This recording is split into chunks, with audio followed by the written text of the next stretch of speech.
Sudah bertahun-tahun Baginda Raja Harun Ar-Rasyid ingin mengalahkan Abu Nawas.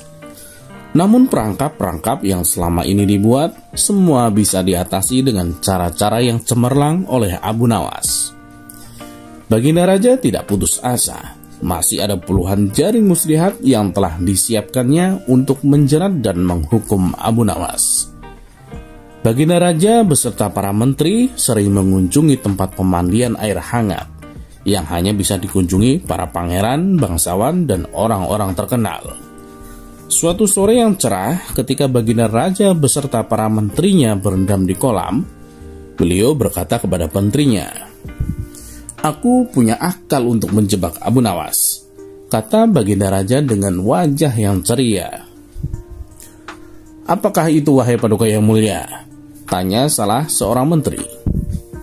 "Kalian tidak usah tahu dulu. Aku hanya ingin kalian datang lebih dini besok sore. Jangan lupa, datanglah besok sebelum Abu Nawas datang, karena aku akan mengundangnya untuk mandi bersama-sama kita," kata Baginda Raja memberi pengarahan. Baginda Raja memang sengaja tidak menyebutkan tipuan apa yang akan digelar besok.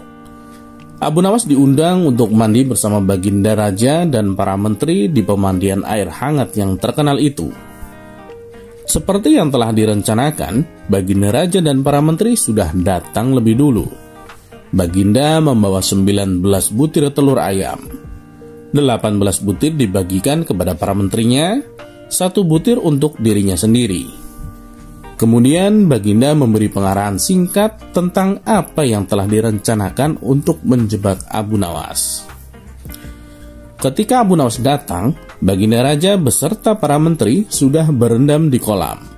Abu Nawas melepas pakaian dan langsung ikut berendam. Abu Nawas berharap-harap cemas. Kira-kira permainan apa lagi yang akan dihadapi? Mungkin permainan kali ini lebih berat karena Baginda Raja tidak memberi waktu untuk berpikir. Tiba-tiba Baginda Raja membuyarkan lamunan Abu Nawas. Beliau berkata kepada Abu Nawas, Abu Nawas, aku mengundangmu mandi bersama karena ingin mengajak kamu ikut dalam permainan kami," kata Baginda Raja. "Permainan apakah itu, Paduka yang mulia?" tanya Abu Nawas belum mengerti. "Kita sekali-kali melakukan sesuatu yang secara alami hanya bisa dilakukan oleh binatang. Sebagai manusia, kita harus bisa melakukannya dengan cara kita masing-masing," kata Baginda sambil tersenyum. "Hamba belum mengerti, Baginda yang mulia," kata Abu Nawas agak ketakutan. "Jadi begini Abu Nawas, masing-masing dari kita harus bisa bertelur seperti ayam. Dan barang siapa yang tidak bisa bertelur, maka ia harus dihukum," kata Baginda Raja. Abu Nawas tidak berkata apa-apa. Wajahnya nampak murung. Ia semakin yakin dirinya tak akan bisa lolos dari lubang jebakan Baginda dengan mudah. Melihat wajah Abu Nawas murung, wajah Baginda Raja semakin berseri-seri. "Nah, sekarang apalagi yang kita tunggu? Kita menyelam, lalu naik ke atas sambil menunjukkan telur kita masing-masing," perintah Baginda Raja. Baginda Raja dan para menteri mulai menyelam, kemudian naik ke atas satu persatu dengan membawa sebutir telur ayam. Abu Nawas masih di dalam kolam. Ia tentu saja tidak sempat mempersiapkan telur, karena ia memang tidak tahu kalau ia harus bertelur seperti ayam. Kini Abu Nawas tahu kalau Baginda Raja dan para menteri telah mempersiapkan telur masing-masing 1 butir. Karena memang belum ada seorang manusia pun yang bisa bertelur, dan tidak akan pernah ada yang bisa. Karena dadanya mulai terasa sesak, Abu Nawas cepat-cepat muncul ke permukaan, kemudian naik ke atas. Baginda Raja langsung mendekati Abu Nawas. Abu Nawas nampak tenang, bahkan ia berlaku aneh. Tiba-tiba saja ia mengeluarkan suara seperti ayam jantan berkokok keras sekali, sehingga Baginda dan para menterinya merasa heran. "Ampun Tuanku yang mulia, hamba tidak bisa bertelur seperti Baginda dan para menteri," kata Abu Nawas sambil membungkuk hormat. "Kalau begitu, engkau harus dihukum dong," kata Baginda bangga.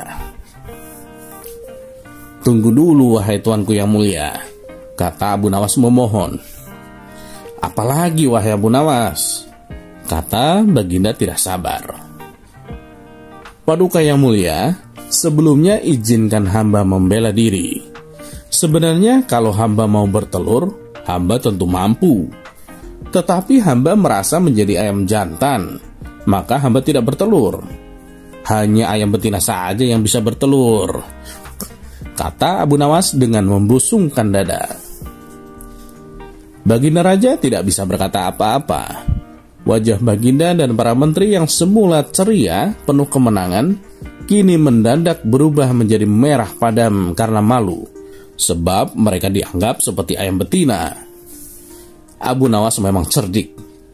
Karena merasa malu, Baginda Raja Harun ar-Rasyid dan para menteri segera berpakaian dan kembali ke istana tanpa mengucapkan sepatah kata pun.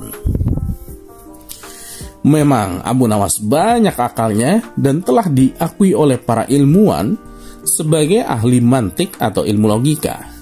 Gampang saja baginya untuk membolak-balikan dan mempermainkan kata-kata guna menjatuhkan mental lawan-lawannya.